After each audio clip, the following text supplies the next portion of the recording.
चंद्रयान-3 ने भेजी चांद की फोटो। जी हां दोस्तों, चंद्रयान-3 ने चांद के धरती की फोटो को कैप्चर करके भारत की स्पेस एजेंसी इसरो के पास भेज दिया है। उस तस्वीर में कुछ ऐसा दिखा जिसे देखने के बाद आप भी हैरान हो जाएंगे। चंद्रयान-3 द्वारा भेजी गई चांद की फोटो को दिखाने से पहले हम आपको कुछ जानकारी देते हैं। दोस्तों, अगर देखा जाए तो हमारे सबसे अगर नजदीक कोई ऑब्जेक्ट ब्रह्मांड में मौजूद हैं, तो हमारे पृथ्वी का नेचुरल सैटेलाइट चंद्रमा है। इसलिए नजदीक होने की वजह से वैज्ञानिक जांच करके चांद के बारे में बहुत कुछ जानना चाहते हैं। भारत ने साल 2009 में चंद्रयान-1 के जरिए चांद की धरती पर जाने के बाद पानी खोज निकाला था। और आपको पता ही होगा कि किसी भी ऑब्जेक्ट पर अगर पानी खोज लिया जाता है तो वैज्ञानिकों की भी दिलचस्पी ऑब्जेक्ट को लेकर बढ़ जाती है। चंद्रयान-1 की सफलता के बाद वैज्ञानिकों ने चंद्रयान-2 को चांद पर ले जाने की प्लानिंग बनाई, लेकिन साल 2019 में इसका लैंडर चांद की जमीन पर सफलतापूर्वक नहीं उतर पाया। इस बार फिर भारत ने 14 जुलाई को चंद्रयान-3 मिशन चांद की सफल उड़ान के लिए रवाना किया है।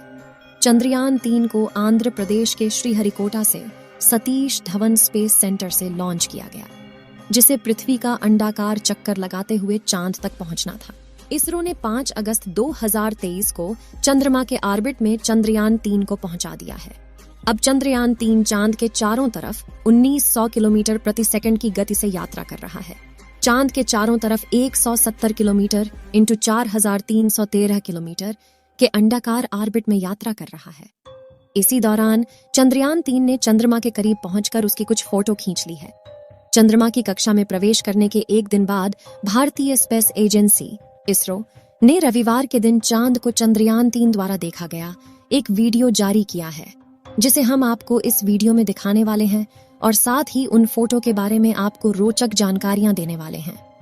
14 जुलाई को सफलतापूर्वक प्रक्षेपण के 3 हफ्तों बाद इसरो के वैज्ञानिक चंद्रयान-3 को पृथ्वी से दूर चंद्रमा की कक्षा की तरफ उठाने का कार्य कर रहे थे। इसके बाद 1 अगस्त को एक महत्वपूर्ण प्रक्रिया में चंद्रयान को पृथ्वी की कक्षा से चंद्रमा की ओर सफलतापूर्वक भेजा गया। इस प्रक्रिया के बाद चंद्रयान-3 पृथ्वी से दूर उस पथ पर जाना शुरू कर दिया जो इसे चंद्रमा के नजदीक ले जाएगा। जल्द ही इसके ऑर्बिट को बदलकर 4 से 5000 किलोमीटर की ऑर्बिट में डाला जाएगा। चलिए दोस्तों, बात करते हैं चंद्रयान-3 द्वारा भेजी गई चंद्रमा की तस्वीरों के बारे में। चंद्रयान ने जो तस्वीर भेजी है, उन तस्वीरों में काफी ज्यादा मात्रा में बड़े बड़े गड्ढे दिखाई दे रहे हैं। यह गड्ढे चांद की सतह पर मौजूद है। चंद्रयान-3 इस बार इन्हीं भयानक गड्ढों के बारे में जानकारियां हासिल करने वाला है। चंद्रयान से ली हुई चांद की पहली तस्वीर देखिए। हर तस्वीर में बाएं तरफ गोल्डन रंग का कुछ दिखाई दे रहा है।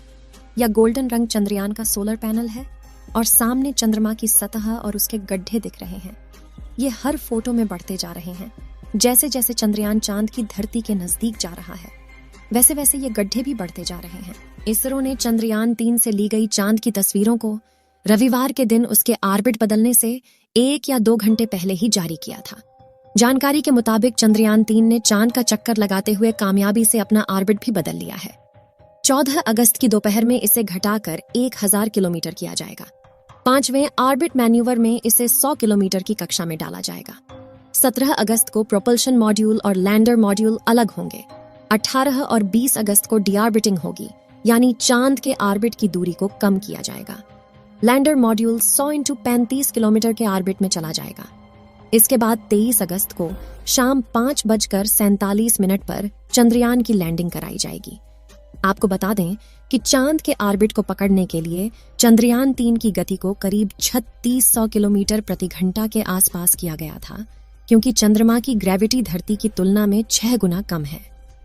अगर ज्यादा गति रहती तो चंद्रयान इसे पार कर जाता। इसरो के वैज्ञानिकों ने चंद्रयान की गति को कम करके 2 या 1 किलोमीटर प्रति सेकंड किया। इस गति की वजह से वह चंद्रमा के ऑर्बिट को पकड़ पाया। अब धीरे धीरे चांद के चारों तरफ उसके ऑर्बिट की दूरी को कम करके दक्षिणी ध्रुव के पास लैंड कराया जाएगा। चंद्रयान-3 मिशन में दिलचस्पी इसलिए भी बढ़ जाती है क्योंकि आज से पहले वहां पर केवल ऑर्बिटर पर ही जानकारी ली गई है। अभी तक किसी भी रोवर ने वहां से जानकारी नहीं भेजी है, इसलिए अब भारत ने अपना मिशन वहां पर भेजा है और जब वहां पर उतरेगा तो वहां पर मौजूद नई नई चीजों के बारे में पता चलेगा। हो सकता है कि चांद के इस भाग में आम इंसान के फ्यूचर में काम आने वाली कोई बड़ी एनर्जी सोर्स के बारे में पता लग सके। जो आज पेट्रोल और डीजल बहुत बड़ी जरूरत बन चुके हैं, अगर वहां तीसरा एनर्जी सोर्स मिल जाए तो इसकी कमी को पूरा किया जा सकता है। इस बार चंद्रयान 3 को चांद के डार्क साइड में लैंड करना है। हालांकि चांद के डार्क साइड में लैंड करना इतना भी आसान नहीं है। चलिए उससे पहले हम आपको चांद के बारे में कुछ जानकारियां देते हैं। चांद पृथ्वी का एकमात्र नेचुरल सैटेलाइट है जो चांद के चारों ओर चक्कर लगाता है। मनुष्य और टेक्नोलॉजी ने जैसे जैसे विकास किया है, वैसे वैसे इस ब्रह्मांड की चीजों के बारे में जानने की उत्सुकता बनी रहती है। सदियों से चंद्रमा का मानव इतिहास और मानव संस्कृति से गहरा संबंध रहा है। सूर्योदय और सूर्यास्त के समय चंद्रमा की सतह पर धूल का बादल मंडराता है। इसका असली कारण अभी तक वैज्ञानिकों को भी पता नहीं चला है। दोस्तों, अब बात करते हैं कि चांद की धरती पर चंद्रयान 3 का सॉफ्ट लैंडिंग इतनी आसान क्यों नहीं है। चंद्रयान 3 को चांद पर डार्क साइड में लैंड करना है, तो चलिए जानते हैं डार्क साइड क्या है और इसका अर्थ क्या है। जो हमेशा पृथ्वी से छिपा रहता है वही है डार्क साइड। इसका मतलब यह नहीं है कि यहाँ पर सूर्य की रोशनी नहीं पहुंचती है। यहाँ तक सूर्य से आने वाला रेडिएशन भी नहीं है, इसीलिए यहाँ जीवन के निशान मिलने की उम्मीद है। और इस जगह को ज्यादा एक्सप्लोर भी नहीं किया गया, इसीलिए भारत बार बार इसी जगह उतरने की कोशिश करता है। चंद्रयान 2 में इसी जगह उतरते समय किसी सॉफ्टवेयर ग्लिच की वजह से लैंडर ने चांद की सतह पर क्रैश लैंडिंग की थी और अब भारत दोबारा उसी जगह पर लैंड करने का प्रयास कर रहा है। चांद का डार्क साइड काफी ज्यादा ऊबड़ खाबड़ है। यहाँ का तापमान भी काफी ज्यादा कम रहता है, इसलिए यहाँ पर बर्फ पाए जाने के लिए संभावना भी बनी रहती है। इस वजह से किसी भी स्पेसक्राफ्ट की लैंडिंग इतनी आसान नहीं होती। चलिए आपको बताते हैं कि चंद्रयान 3 आखिर चांद पर क्या करेगा। साथियों, साल 1959 में रशिया के स्पेसक्राफ्ट ने पहली बार चांद पर लैंडिंग की थी, जिसके बाद अमेरिका ने भी कई मून मिशन किए और 20 जुलाई 1969 को नासा के अपोलो मिशन के दौरान एस्ट्रोनॉट नील आर्मस्ट्रॉन्ग और बज एल्ड्रिन ने चांद पर पहली बार कदम रखा था।